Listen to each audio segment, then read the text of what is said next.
So John from Road Reality, he had a good video yesterday about why some camera reviews or camera reviews with motorcycles no longer work, why the views are just down on that. I've got a couple of theories, I've got a couple of reasons why those videos suck. Join me.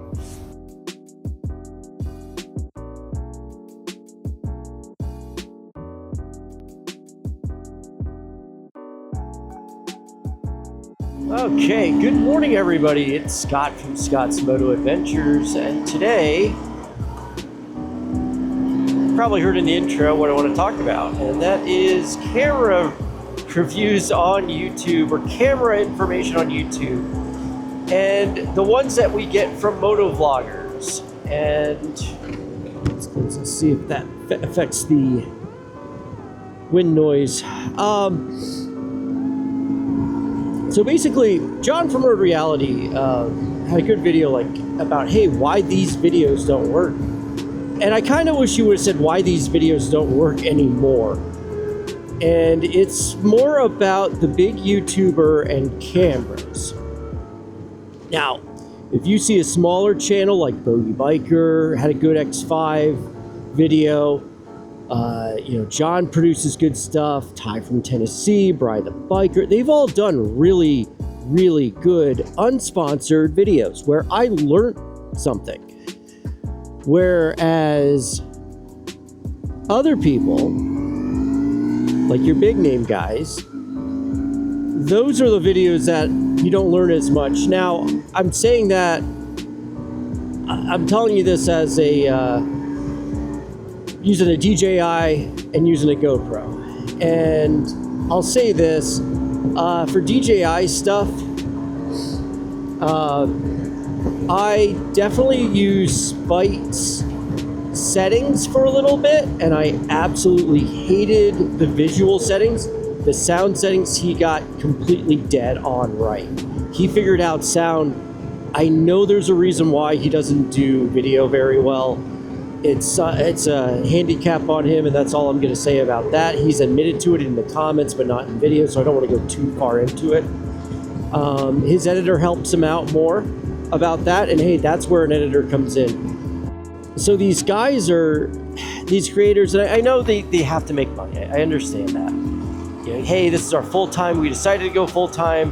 Wait, there's consequences to being a full-time creator or a freelance person? Yes. So for the most part, they're pretty, I get that they want to make a couple of bucks, and that's fine. But it definitely affects your views as you continue to go on. And I want to talk about, and if you watch a lot of these creators, Big Rock Moto, Ian, dude gets views like crazy about his bike stuff. His camera views, crap. Lolly, same deal. Her two wheels, same deal. Ride to Food, Chase on two wheels, Spite. I can go on and on and on and say, hey, look at the difference between the views that they're getting for the camera videos and look at the views that they're getting for their regular videos. And there is a huge discrepancy. But I think it's because, I said this on John's comments, I said we're used to it, so we know what they are. You have these guys, they see a major drop-off in these videos. But speaking of Ian, he's my first guy, I'm not going to call out, I am going to call out. He's the first guy that I want to talk about because he did a half-truth or omission. And there's three things that really hurt these videos. Half-truth omissions, conflict of interest, and then plain old staging. And just not being honest. And you could, one and three could be tied together. I mean, all three of them are tied together in a weird way. So let's talk about that. So first one is, Ian. I'm very disappointed in him because he's a man who says, I am a journalist. I am here to be honest and have integrity and all this other stuff, and I'm a journalist. And unfortunately, I watched a Max Pro 2 video that was not any of that. It was very disheartening, it was very disturbing, and it was very telling of his agenda, which was make, I think it was DJI, I think it was Insta360, make Insta360 look good by putting down another camera. Now, I've always had a problem with the comparison videos, and so has the FTC. The FTC does not like them. That's why you don't see as many, but they still are being done. And I just put in an FTC violation when that happens. So Ian basically put out a video, and it was like, hey, Insta360 paid me to make this, and I need that money because as an independent journalist, it's very important to keep this channel going. For the most part, he was right about a lot of stuff. Like, hey, you know, the GoPro's bad in low light, yeah, and you know, birds go tweet. On the Max Pro, he did talk about the lenses. He really didn't mention too much that you don't need a tool for the GoPro, whereas the Insta you do. But so he's going on and on and on about how great he is, and then he the biggest omission was you can't edit the Max Pro 2 on a computer. You have to use the phone only, and I called bullplop on that right away because I'm like John was able to get it going pretty quickly. Now I know there's some little issues with it that you gotta keep an eye on, but it's not horrible, but it could be better. So he made a big thing, and then some of the comments when people were saying this about it, he doubled down and kind of got nasty with them on his comment section. And I didn't really like that. I'm like, these are people that are like having a legit, you know, conflict with you, you know, legit questioning what you're doing, and he just did not want to hear it, and he just gave them, you know, just really crappy opinions about the situation. So, you know, he's just telling half-truths about a product that he didn't even do research on. And as a journalist, I would expect him to do research. But this is the thing that's going to really bother me, and now I'm going to think about every time he does a bike review or a comparison on his channel when it comes to motorcycles. He decided he wanted to... He had an agenda about the Max Pro 2. And he decided half-truths were important.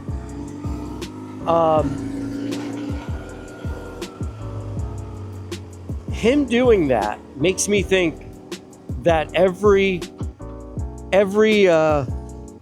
video that he makes about motorcycles is the same way. Did this brand give him a press bike recently? Did this brand give him this? Is he knocking this a couple points because he had to go to his dealership and ask to borrow one? Did he knock down a couple of points because he had to buy the bike? Those are the questions that I have as a viewer now, because he now has decided that in a very bad comparison that the one that paid him is the winner, and you know the other one has no endearing qualities, and he was not truthful about everything. And then on top of it, his and this is journalism 101, he just did a correction in the comments. I think he should have done a correction on the video. If you're gonna make a video poo-pooing something and you're wrong, you should do a video correction.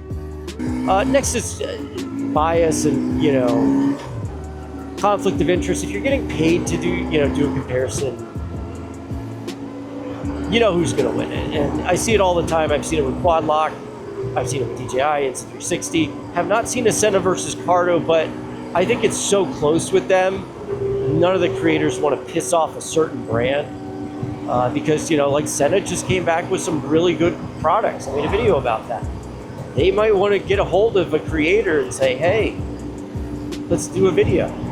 But there's always that conflict of interest and bias. And that came up during Ian's comments too, like, oh, well, I have a bias. Well, everybody has bias. And, you know, Dork in the Road made a video about how it's okay to have bias, and I don't think that's right.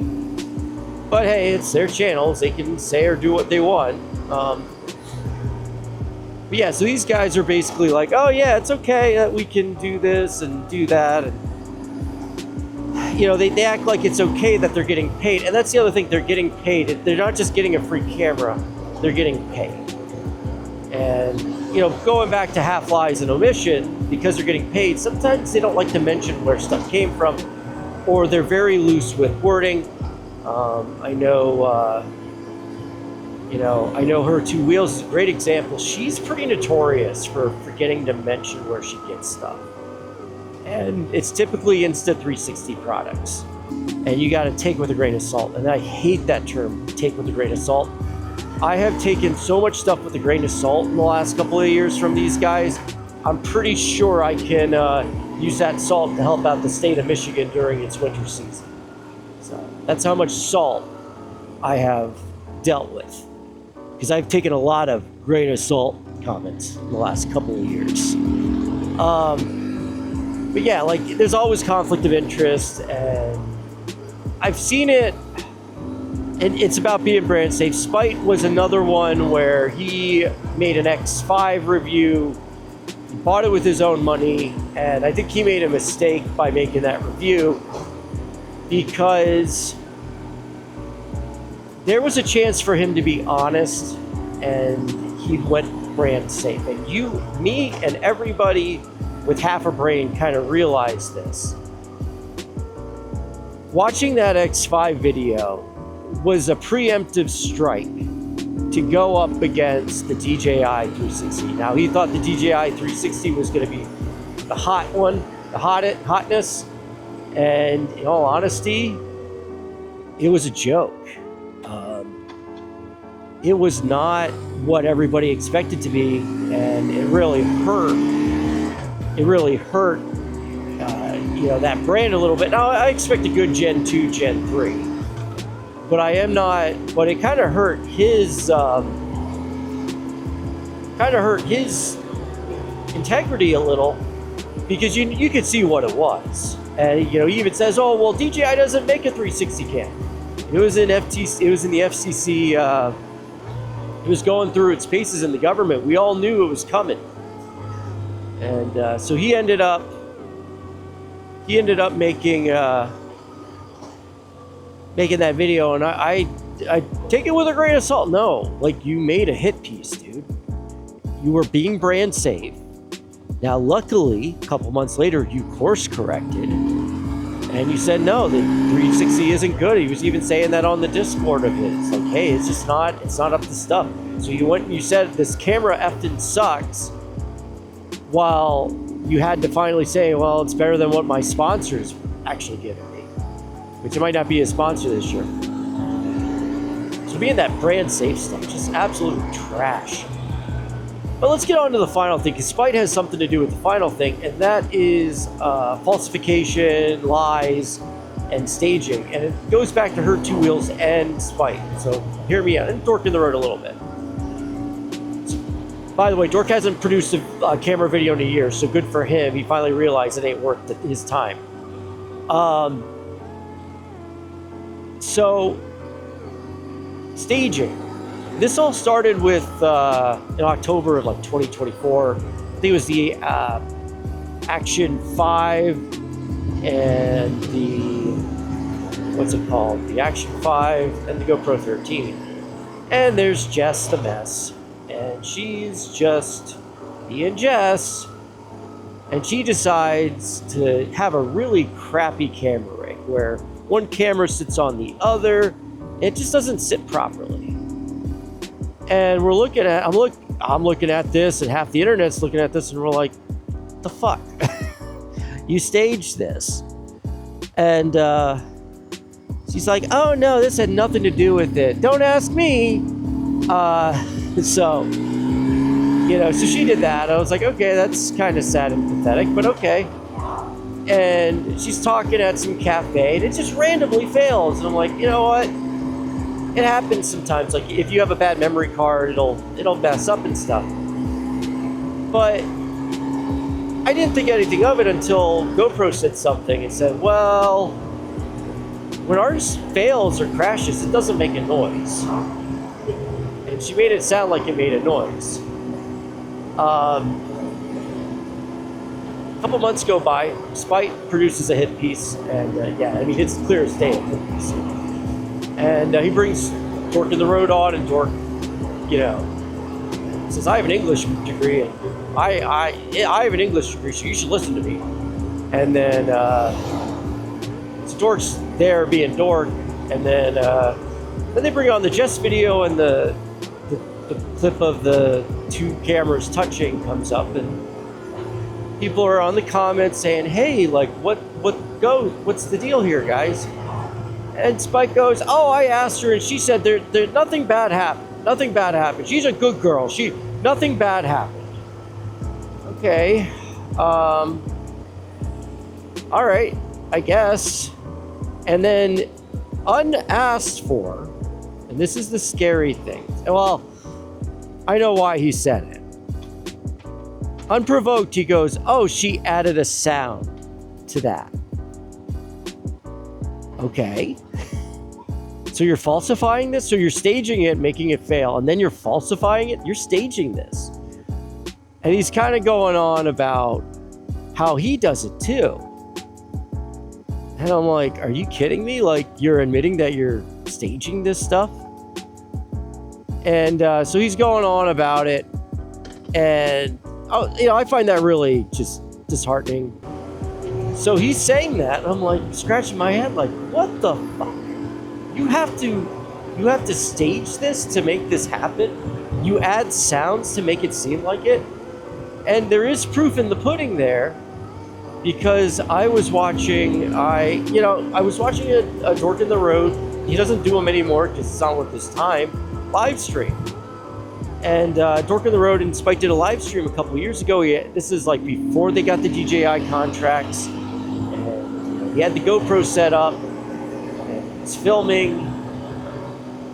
And in the middle of, like toward the end of it, he had a fail. He had a full-on failure with the GoPro because it overheats. Like after 2 hours, the thing's gonna overheat. It's not a really good web streaming cam, but so he's talking about that, and he's kind of half joking about it, like, haha, I'm getting a new camera anyway. I'm gonna solve that problem. A true 4K file? Well, I mostly switched to 4K because the camera does it. Maybe not. Oh, it'll catch up. Because nobody freeze frame that photo there. GoPro crashing shockingly. What was I saying? We're talking about to get the higher codec. Yeah, that's like it seems like I just get a better bit rate on YouTube when I put it in 4K. So, well, that's because at 4K they use a different compression algorithm, right? Which is for footage where you're riding in an area with a lot of detail at speed, you get a lot of artifacting. If you don't get the higher, if the compression, the bitrate's not high enough. So yeah, 1080p footage at this point just looks so crunchy. Yeah. They're talking about how the GoPro sucked, but there was no noise, and the mic stayed on. So yeah, those two, I think they all got their hand caught in the cookie jar. And then on top of it, GoPro did say something on Jess's video, like, hey, we'll help you figure out how to mount a camera. And by the way, when our stuff does shut down, it doesn't shut down like that. So yeah, that was an eye-opening, scary thing when I heard that all that stuff they were staging their videos. So I don't trust any of their videos, be it motorcycle, be it gear, like, and it really, like, Spike's brand safeness did kick his ass when Louis Rossman, ripped him a new butthole about the CF Moto thing. So it's those are the three things that really bother me, like lack of disclosure, half-truths, staging. Like, they have to be, and I think us as creators and us as audience members are like, we see through this. We're not stupid. I know you think we're stupid, but we're not, and we definitely see that through this, and we're not happy about it. You could do better. And they're like, oh no, we're not going to try, and whatever. It's just, it's just bullshit what we deal with as viewers. Like, we have to be ever vigilant. I kind of wish we didn't have to be. I wish there were people that we could trust all the time. Now I trust like John, and I trust some of the other smaller creators, and hell, there's some camera guys I trust. You know, I want to say her name's Tamara. I'll put her name up on the thing, but she's great. Like, if I want to learn how to dial in a DJI, I watch her stuff. I want to learn about a new DJI update, I'll watch her stuff. These guys anymore, they're just like trash. They're just not good people. It just makes me like scared. Like, how bad are they? Like, how desperate are they for a couple of bucks? Ooh, I always hit that. It's worse on the Vespa. That hurts more on the Vespa than anything. But yeah, I just a rebuttal to John's video. Like, hey, John, there's more to it. Let's go through the looking glass. Let's go down the rabbit hole, and let's really start looking at what some of these guys are doing. So, if you guys zoned out, I apologize. I didn't mean to talk too much insider baseball, but I really wanted to talk about this, and something that's near and dear to my heart, some consumer advocacy. But yeah, anyway, guys, thanks for watching. I do appreciate it. If you hated this, I'm sorry. If you liked it, good for you. If you have questions, comments, concerns, please, you are welcome to send me a message. You can send me a comment, like, subscribe, all that other stuff. Greatly appreciated. I hope you found some stuff informational. I hope you are a little bit more knowledgeable about everything going on with this community. And I hope you stop watching the camera videos because they suck. Or tell them to get better. I don't care. It doesn't matter to me. So anyway, guys, thank you for watching. I'll catch you guys later.